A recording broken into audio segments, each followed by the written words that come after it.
الحمد لله القائل الذين إذا أصابتهم مصيبة قالوا إنا لله وإنا إليه راجعون أولئك عليهم صلوات من ربهم ورحمة وأولئك هم المهتدون أشهد أن لا إله إلا الله وحده لا شريك له وأشهد أن محمدا عبده ورسوله اللهم صل وسلم على سيدنا محمد وعلى آله وصحبه أجمعين أما بعد فيا أيها المسلمون اتقوا الله أوصيكم وإياي بتقوى الله فقد فاز المتقون قال الله تعالى يا أيها الذين آمنوا اتقوا الله حق تقاته ولا تموتن إلا وأنتم مسلمون. Muslimin yang dirahmati Allah sekalian, marilah kita berusaha meningkatkan ketakwaan kita kepada Allah Subhanahu wa taala dengan melaksanakan segala perintahnya dan meninggalkan segala larangannya. Mudah-mudahan kita beroleh kejayaan di dunia dan juga di akhirat.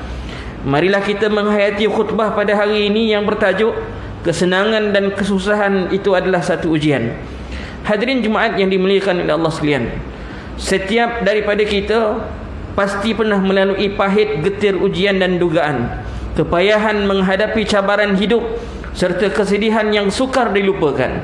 Bukan itu saja, pasti kita juga pernah mengalami saat-saat bahagia, nikmat kegembiraan apabila mendapat apa yang dihajati serta rasa manisnya kehidupan apabila memperolehi banyak kesenangan.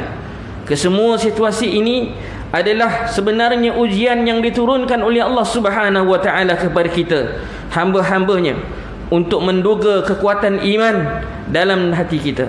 Firman Allah Subhanahu wa taala surah Al-Anbiya ayat 35, kullu nafsin dha'iqatul maut wa nabluukum bisyarri wal khairi fitnah wa ilaina turja'un. Tiap-tiap diri akan merasai mati, dan kami menguji kamu dengan kesusahan dan kesenangan sebagai cubaan, dan kepada kamilah kamu semua akan dikembalikan. Ayat ini memberitahu kita bahawa ujian daripada Allah bukan sekadar datang dalam bentuk kepayahan atau kesedihan. Kita juga akan diuji melalui pelbagai nikmat, kebahagiaan dan kesenangan untuk melihat sama ada kita akan menjadi hamba Allah yang bersyukur atau kufur kepada nikmat yang diberikan. Pernahkah kita mengalami situasi di mana kita sering diuji dengan kepayahan dan pelbagai masalah sehingga kadang-kadang membuatkan kita berasa seperti dunia ini tidak adil kerana hidup kita tidak seindah seperti orang lain? Perasaan ini tidak sepatutnya terdetik sama sekali dalam hati kita, kerana ia seolah-olah kita menyalahkan Allah Subhanahu wa taala atas apa yang berlaku ke atas diri kita. Sebaliknya, sebagai seorang hamba yang bertakwa kepada Allah Subhanahu wa taala, kita hendaklah menganggap setiap kepayahan itu sebagai satu ujian daripada Allah untuk mengajar kita erti sabar dan erti berusaha supaya tidak terputus asa, supaya tidak berputus asa terhadap apa yang kita mahukan. Percayalah kepada janji-janji Allah kepada orang yang bersabar, bahawa nikmat sabar itu amat indah, dan hanya Dia yang maha mengetahui akan hikmah di sebalik setiap ujian yang menimpa hambanya. Firman Allah Subhanahu wa taala surah Al-Baqarah ayat 156 hingga 157, sebagaimana yang dibacakan pada mukaddimah khutbah ini, yang bermaksud iaitu orang-orang yang apabila ditimpa musibah mereka mengucapkan inna lillahi wa inna ilaihi raji'un. Mereka itulah orang yang mendapat keberkatan sempurna dan rahmat dari Tuhannya, dan mereka itulah yang mendapat petunjuk. Justru bagaimana kita memastikan bahawa kita tidak termasuk dalam golongan orang-orang yang berburuk sangka kepada Allah Subhanahu wa taala? Jawapannya adalah kita hendaklah sentiasa bersabar dan bersyukur dengan setiap ujian, menjaga salat dan memelihara hati daripada perasaan-perasaan yang tidak selayaknya sebagai seorang hamba. Firman Allah Subhanahu wa taala surah Al-Baqarah ayat 45, wasta'inu bis-sabri was-salah wa innaha lakabiratun illa 'alal khashiin. Dan mintalah pertolongan kepada Allah dengan jalan sabar dan mengerjakan salat, dan sesungguhnya salat itu amatlah berat kecuali pada orang-orang yang khusyuk. Justru itu Janganlah sekali-kali kita menganggap ujian itu sebagai satu bentuk siksaan, hukuman maupun ganjaran yang akan berkekalan. Sedangkan Nabi kita, Nabi Muhammad sallallahu alaihi wasallam, dan juga para anbiya yang lain diuji dengan pelbagai ujian yang lebih dahsyat. Apalah sangat jika hendak dibandingkan ujian yang menimpa kita sebagai insan biasa. Jadi selepas ini, jika kita diuji dengan nikmat ataupun kesusahan, teruskan bersabar. Jaga hubungan kita dengan Allah Subhanahu wa taala dan pelihara hati dan jiwa daripada melakukan sesuatu yang menjejaskan keimanan kita.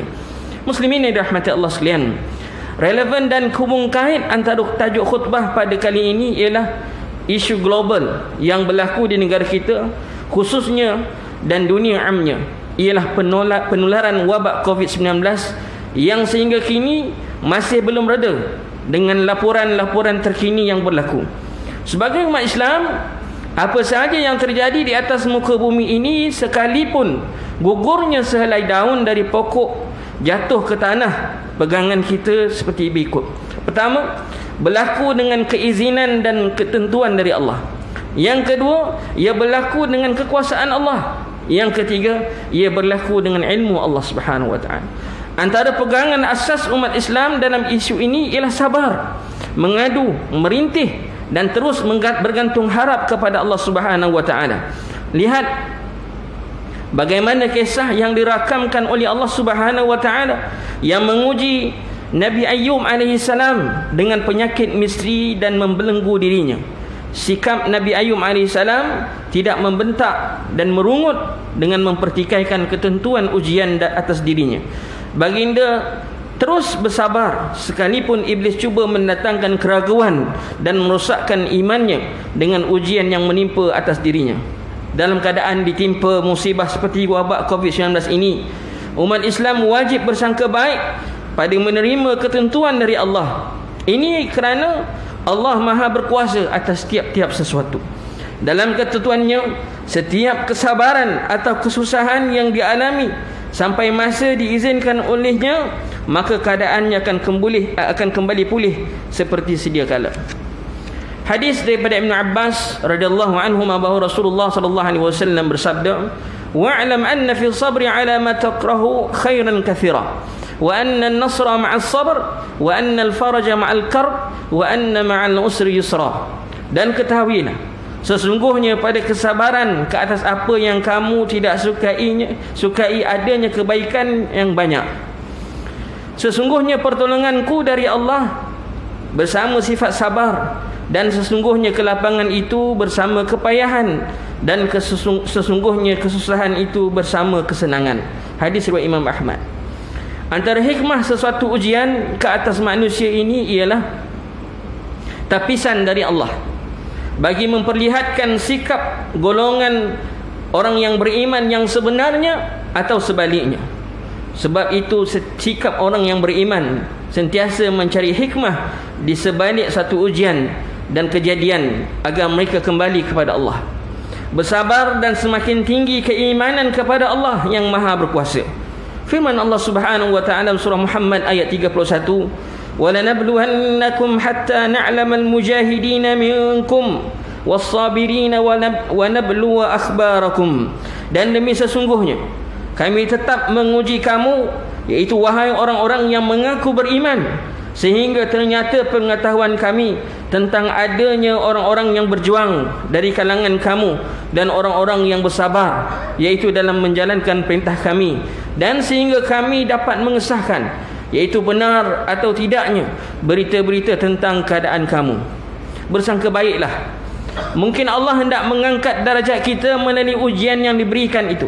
Allah mahu menghapuskan dosa-dosa kita, dan Allah mahu memberikan pahala kepada kita. Maka senyum dan berbahagialah menjadi insan pilihan yang diujinya. Bukan beratnya ujian yang membuat kita lemah, tapi ringannya hubungan kita dengan Allah yang menyebabkan kita seakan tidak dapat menanggungnya. Muslimin yang dirahmati Allah, mengakhiri khutbah kali ini, khatib ingin berpesan kepada hadirin sekalian agar mengambil pedoman-pedoman berikut. Yang pertama, umat Islam hendaklah meyakini bahawa kesenangan dan kesusahan itu adalah ujian yang akan dihisab di hari akhirat. Yang kedua, umat Islam hendaklah mempersiapkan diri dengan sifat sabar apabila diuji dengan kesenangan maupun kesusahan. Yang ketiga, umat Islam hendaklah meyakini bahawa orang yang beriman pasti akan diuji, sama ada ujian kesenangan atau ujian kesukaran. A'udzubillahi minasyaitonir rajim. Ahasiban nasu an yutraku an yaqulu amanna wa hum la yuftanun? Patutkah manusia menyangka bahawa mereka akan dibiarkan dengan hanya berkata kami beriman, sedangkan mereka tidak diuji, iaitu dengan sesuatu ujian. Surah Al-Ankabut ayat 2. Barakallahu li wa lakum fil Qur'anil azim wa nafa'ani wa iyyakum bima fihi minal ayati wadh-dhikril hakim wa taqabbala minni wa minkum tilawatahu innahu huwas sami'ul alim. Aqulu qawli hadha wa astaghfirullahal azim li wa lakum wa lisairil muslimina wal muslimat fastaghfiruhu innahu huwal ghafurur rahim.